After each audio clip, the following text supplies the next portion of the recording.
yung gulo, tapos mga lights. Tulungan ka nun ni Parna na tumawag sa customer mo. Sideline, tayo.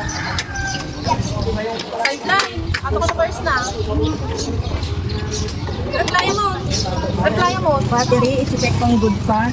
Good, pag green. Ayan, nandito siya. Tapos, i-check yung terminal, fuse, brake fluid, radiator cap, water reservoir, tapos air filter. Stick. Okay pa naman. Transparent and amoy oil. Tapos dito nilalagay yung water sa pipe. Wiper pala. Wiper. Tapos pump belt. Alternator. Radiator fan. Nakakalimutan nyo ano to? Fuse. Nakakalimutan no? Sir, nasabi ko na kanina. Ganun ba?